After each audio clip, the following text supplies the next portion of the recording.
Andrew McCart, IFLTV, Mr. Sam Jones. What? Listen, I'm just going to. First, right, how are you? First and foremost, before we break this card down last night. I'm fine, really good, really good. Been up since like 5:45 this morning. Kids like terrorizing me. Yes, sir. I know the feeling. My daughter's third birthday today, so I know the feeling, mate. But we're two tired old men with kids, Yeah, but we've got something to talk about. We've got that card to talk about from last night, and I almost yeah, don't know where to start because the Cam Smith Boakye fight set the tone, and then we just went right up to the main event, Beterbiev Bivol, and it was probably one of the best nights I've sat in my living room watching boxing in a long time. But yeah. you know what? I'll structure it. Let's start with the Bakole and Joseph Parker fight because on Twitter when Dubois got pulled out of the fight from illness, you're quite vocal on pulling Bakole in. And then, yeah, But you have to talk remember, about yeah. that. Listen, I'm speaking as a boxing fan. Do you Hmm. understand what I mean? So I'm not thinking. Just being honest, I'm not thinking about Martin Bakole, the product. Do you understand? I'm thinking about what I want to see eating a pizza on a Saturday night as a late replacement. Do you understand what I'm saying, Andrew? Yeah, yeah, yeah. Um, However, saying that, he was, in my opinion, the best available name because he's Martin Bakole is associated with boogeyman, danger. Nobody wants to fight him. And like in hindsight, hindsight's a beautiful thing, right? Billy will be thinking, probably shouldn't have took that this morning. Well, shouldn't have took that this morning. However, on the flip side of it, Martin Bakole has made more money last night than he's never ever seen in his life. So Bakole has financially changed his life, right? Mm. Um, but there's a lot of things going into it. I mean, listen, one, Joe Parker needs so much credit because most heavyweights, I'm telling you now, would say absolutely not, no chance. I don't care if it's on 1 day's notice. I'm not fighting that big fucking lump. Do you Mm. understand? So it's one of them situations. But going back to it, the fact he flew in on two planes, like somebody, I don't know whether boxer, but that they should have got him on a direct private jet and got him there as fast as possible to give himself at least a day to Mm. get himself ready. Do you understand? So it was never gonna be. As soon as I saw him, like even in the change room, like hitting the pads, like he wasn't in good shape. Bakole, he wasn't in good shape. He I don't know. It wasn't. It just wasn't. Is it, like I say, hindsight's a Hindsight. beautiful thing. Hindsight's a beautiful thing. But Billy Nelson will probably wake up this morning and think shouldn't have took that. Had FA Jagber on a plate, but like I say, on the flip side is Martin Bakole's set himself up for life with one fight. Do you know what I mean? And Martin Bakole will get another opportunity. He'll get another opportunity. I think he's got that. I think he's still got a Jagba in me. I saw Yeah, the. if he's still got a Jagber in mate, then it's absolutely fair enough. But you Mm. never know. Like you don't know how the IBF work. Like because he's took another fight and the WBO sanctioned, the IBF might decide to do that. And then if that happens, then Bakole really is back in the who needs him club. Mm. But I think Turkey, I'll shake the way he works is he's come in on short notice gave the fans a lot of excitement in the sense of the build up of that. Oh my God, Bakole's Yeah, coming. yeah. But look, on the fight night, it was a bit of a disappointment because Bakole got wiped out, didn't he? With one shot, his equilibrium just like completely went, and Billy Nelson done the right thing, pulled his man out of harm's way. But listen, me and Billy have our back and forths. I'm not going to lay into Billy. Fair play. They took the fight on last minute. There's not many people. They talk about saying we'll do this and we'll do that. Like fair play to them and hats off to them for having the bollocks to do that. But in hindsight, probably shouldn't have took the fight. Yeah, yeah. I was going to say to you, right decision from Billy Nelson with that. Yeah, 100%. Yeah. Listen, Billy knows his man. Billy knows his man. Um, and he would have known that like Bakole didn't look like he. I don't know. Even in the first round, you could see like his hand speed was still but his legs were very slow. Like it wasn't the Bakole we saw against the Jared Anderson, against the Takam. But like I said, I don't want to take credit away from Joseph Parker. Oh, Big definitely not. Goose. He was unbelievable. And by the way, he was massive yesterday, Joseph Parker. He was fucking huge. So, but it's one of the great stories, isn't it? What Andy Lee's done with Joe Parker. Like, he got destroyed by Joe Joyce. And then since then, he went on. Did he fight Jack Massey? And it was like a disappointing performance, or was it Yeah, the one yeah, yeah, before? yeah. No, Yeah, I it think was the Jack Massey. It was yeah, Joyce, then Massey, and then everyone was like, "Parker's finished. He's yeah, done." yeah.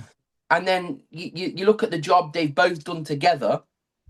It's unbelievable, and I couldn't be happy for him because Joe Parker, if anyone's ever met him before, you know what a good human being he is. So you can only wish him well. But no, there'll be no laughing at Billy Nelson this morning. Fair play to them all. They've all made loads of money, and I hope Bakole comes back and gets another opportunity, which I'm sure he will. I'm sure he will. Yeah, yeah, yeah. I think he will. I think there was probably a guarantee on the end of it for doing that. And just on Joseph Parker there, you're right in what you said. I think both him and Martin Bakole, if you've met them in person away from the cameras, they're always when you speak to them, they've always got a smile on their face. They're always happy to just be where they're at right now in life. So, and you've seen the embrace between the two of them in the changing room as well Yeah, last yeah, night. So, fair play to the two of them. And yeah, hopefully Parker goes on to become well, gets an opportunity to fight for he the will. He will. again. He has to. He has to. I would still like to see the Dubois fight Yeah. rescheduled and do that. I think Parker's more than earned it. So let's see what happens. Yeah, man, well, probably the Usyk fight now for Dubois might be there because Usyk will be clamoring for that undisputed fight. But that's why we love boxing, Sam, because we've got so much to talk about. But I mean, Sam, when you talk about the perfect dance partner, we probably spoke about maybe Jack Catterall and Josh Taylor, that them two are good dance partners. But I want to be honest with you. I don't think Josh Taylor and Jack Catterall have got a stitch on Bivol and Beterbiev when it comes to dance partners and being in a good fight and giving the fans an amazing, amazing fight. What did you think of that main event last night? I mean, it was just a It's carry on just from the first fight. it's basically right when you watch it, I'm genuinely you're just in awe of both of them, Mm. right? Because I was saying on Twitter earlier, right? Because by the way, I got pretty much all of my predictions right yesterday. The Preach. Madrimov, I still think the Madrimov one was a bit, but I'll take it. But I said Bivol points again. I predicted Bivol because I thought to myself, surely Beterbiev is going to get old at some point. He's 40 years old. He can't keep doing what he's doing, like freak of nature. But I know he lost, but he did it again. I'm thinking, how has this guy got the engine and the his punch output? He's a beast, Beterbiev. He's a beast. He's an elite beast. But Dmitry Bivol's performance just today, I'm telling you now, is one of the best performances I've seen in my lifetime. Mm. Because people don't understand the level you have to be at to do that for 12 rounds against somebody of like fucking Beterbiev, who, by the way, is another all-time great, generational great, whatever you want to call him. But these two are in a league of their own, in my opinion. They're in a league of their own. It was a stunning fight to watch, Andrew. An absolutely stunning fight to watch. And I believe Bivol picked him the first time, and I Yep. think he definitely won yesterday. I think he was absolutely outstanding, Dmitry Bivol. Yeah, and like I said, like you're right in what you're saying there, Sam, because for 36 minutes to keep a beast like that off you and just think, it's not just the offensive And work he you didn't at sometimes. He had to cop a few at sometimes as well, Dimitri Bivol. And by the way, I thought his corner was outstanding as well. I didn't understand an absolute word what they said, but I thought they were outstanding. How calm they were. Do you know the guy that was coming in? They knew exactly what they were rubbing yeah, his legs. They were keeping his legs. I just thought his corner was brilliant, and yeah. I know what I mean by that when I say because I didn't understand a fucking word of what they were saying. But the way they were with him in the corner, I just thought brilliant. I thought it was absolutely brilliant. I thought, listen, they're two unbelievable fighters, but I just thought Bivol was just exquisite performance, Andrew, from Oh, Dimitri there's a Bivol. nice word from you, Sam. Like I said to you, the perfect dance partner, Sam, and I saw an interview with Turkey last night saying that he wants to see the trilogy. Now, I'm not going to argue We with all that. do. Andrew, I we would mean, watch that. We would watch that every single time. They shouldn't fight anybody but each other. Yeah. It was that good. Like if you got told we're seeing that again, you'd be like, yeah, let's go, let's go, brilliant. Definitely. You know an interesting thing as well. Look, I went on. I noticed on. I wanted to check the scorecards again on BoxRec. The scorecards were exactly the same as the first fight, but to Bivol this time. Yeah. 114, 114, 116, 112, 115, 113. Both fights had the exact same scorecards. That's how nip and tuck these fights are between the two of them. Yeah. Listen, I thought Bivol. I don't. Listen, I know you'll get the few people that say I saw people say Beterbiev won, but there's no way, in my opinion, Beterbiev won that fight last night. Bivol, Bivol was the clear winner last night, the clear winner. But like I say, both of them just outstanding. But the performance that Dmitry Bivol put on last night is one of the best.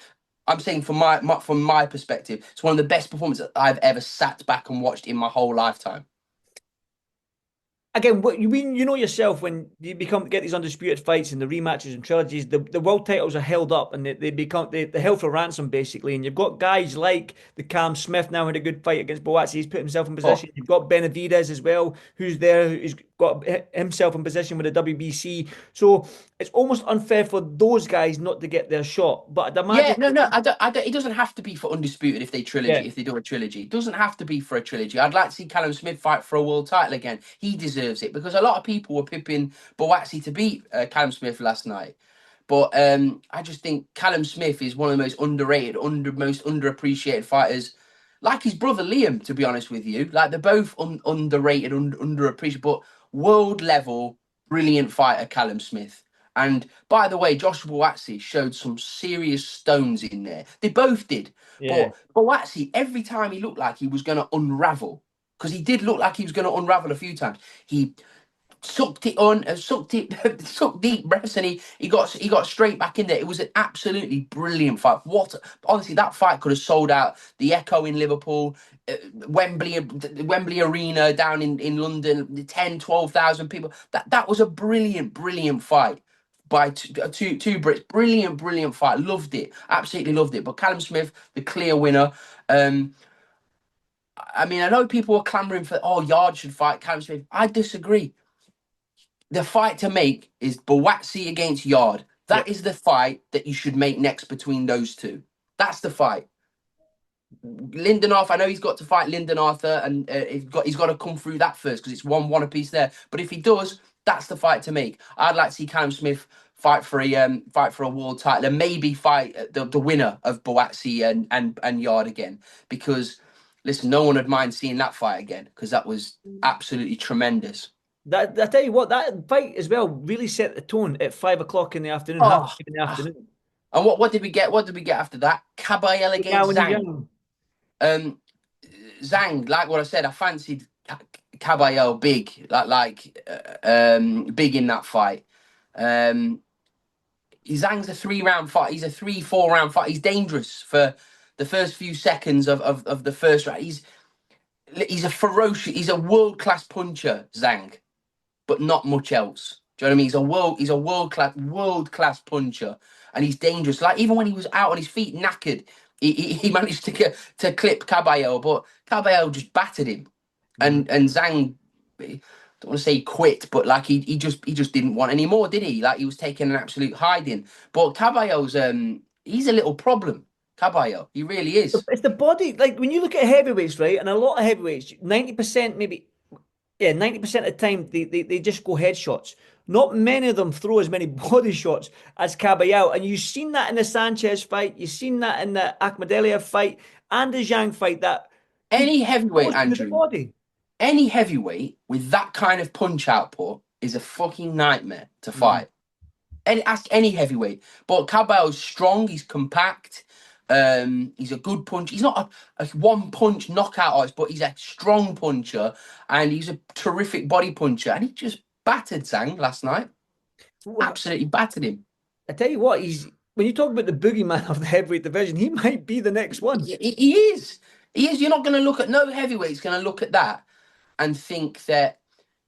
But it's like Cabell, I do think he wouldn't beat Usyk, in my opinion. He wouldn't beat Usyk. Not for me. Because Usyk's they're kind of similar stature, like the Yeah. size kind of. Do you understand what I mean by that? Caballero's good against a big, stiff heavyweight because he's just too fast and his punch output's too much and he's strong. That's just the way I see it. But Caballero's a nightmare, an absolute nightmare, and credit to him. I Thing fancied him big. In fact, I fancied him big You to win did. that fight. I'll give you your props. You did say that to me privately as well. You said, "Listen, I fancy Caballero in this fight," so I'll give you props on that one, Sam, because you might get stick online with your boxing knowledge, but I tell you what, you get your predictions right, man. I mean, you might not have got your accumulator in last night because of the Madrimov fight, because you're wrong on that one, but you were Yeah, the close. Madrimov sent me to hell last night, but I thought Madrimov could have done enough to win that fight. But you see why Virgil Ortiz got it because he came on very strong. Another great fight. It was at the first few rounds were a bit like you want it to kind of catch fire, but then then Madrimov had to stand and fight because Virgil Ortiz just ploughed forward and he's a beast. He's a beast. How strong is Virgil Ortiz, though? I mean, Very. By the way, how the hell did he ever make 147? He's huge. massive, massive. Then we had Shakur Stevens against Josh Padley. I tell you what, fair play to Josh Padley for those 9 rounds. I mean, he was wiring a house with solar panels on the Tuesday. This is what I mean. Like, do things like that? It makes me like I messaged Steffi Ball saying I'm so happy. Like things like that make me so happy because I just feel like some boxers, right? A lot of boxers, they don't ever get that opportunity to change their life, and it's Mhm. so hard. They train so hard, they diet and all that stuff, and then you get that call, that big 6-figure call that Josh Padley got, and it changes his life forever. And like Shakur's not a ferocious puncher. Like he'll box your head off, and he's in the pound for pound list of great fighters. Like you've got to be an amazing fighter to beat Shakur Stevenson, an amazing fighter. But Padley went in there. He was as game as a badger, and he gave it his best. Didn't disgrace himself. Great towel from Jason Cunningham, getting him out of there just at the right time. And his stock's gone up. His bank balance has gone up. You just got to be happy for. It warms my heart seeing things like that. It really does. So massive credit to Josh Padley, and I'm sure we'll see him in some great domestic fights going forward. And I want to see Shakur in a Tank, big fight next. Tank. That's it. There's only Tank left. Yeah, yeah. Like I mean, Tank Davis was put LOL on there. We'll fight him next then Yeah, because yeah. that's the style that we're gonna see how great Shakur is. We know he's great, but how are you here? Do you understand what I mean? That's the fight where we're going to see. I want to see Gervonta Davis against Shakur Stevenson next. 100%. We're going through the card quite quickly here. Hamza Shiraz against Adames last night. It was a split draw, I think it was. Yes. So Yeah, one yeah. card was 118, 1-9 to Adames and 115, 114, I think, to Hamza Shiraz, and in the draw. Quite contrasting scorecards there. But what was your thoughts? Um, Listen. Firstly, like people just say that they're so quick to just. So I saw loads of comments on Hamza. Oh, he's overrated. Like that's his first, in my opinion, that's his first world level fight. Hmm. No disrespect to Ammo Williams. He's not a world level fighter. Yep. He isn't. He's a very good fighter, but he's not a world level fighter. Tyler Denny, British European level fighter. Great fighter, but not a world level fight. That is Hamza Shiraz's first world level fight. I think he needed, and I was saying this to everyone I was speaking to, I think he needed that one more stern test. The middle fight, what we call it. The middle fight before he fights someone, because I'll be honest with you, I never watched Adames fight before. Never. I'm I'm being honest. I'm I'm the being honest. I've never watched him fight before. So when I saw the fight get made, I was on there watching his fights. I was thinking, this guy's a handful. He's a handful. That's a really hard fight for Hamza Shearers. But I didn't like. That's why I was sat on the fence because I was thinking, we know what we're going to get with Adames, but we're going to see can Shiraz elevate to this top level. And he did it in stages. He just didn't quite do enough, Hamza Mm. Shiraz. He didn't do enough. He got outworked and just outwitted by the better man on the night. And there's no disgrace in that. He wasn't battered. He was just outgunned by the more experienced man yesterday. Hamza Sheeraz, I genuinely think will come and he will eventually win a world title. But I don't think they should put him straight in. That's like the draw. That don't do Hamza no favours. Hamza Sheeraz is an intelligent young man. If you ever speak to him, very intelligent young man, he'll know he never won that fight. That doesn't do him any favours because you think, oh, is he going to go back and rematch? Hamza Sheeraz isn't ready. He needs to just rein it in a little bit, have a couple of a fringe world level, then a world level fight, then go back into that fight. And Hamza Sheeraz will beat him in a Mm. couple of fights' time. I genuinely believe that. But he didn't beat him last night. He didn't draw with him. He got soundly outpointed last night, Hamza Sheeraz. It was not a draw. He Mm. lost. Like I said, But on you but go. he's a top fella, Hamza Sheeraz, and I have no doubt that he will eventually become a world champion. But he did not. It was not a draw last night. It was a bit of a ridiculous decision. So Yeah, he's a young man. He'll definitely come again. That's 25 years old in his first world title fight. Sam, I'm going to put you on the spot a little bit here. But all those fights we watched last night, I mean, there were some crackers in there. Have you got a pick of the bunch?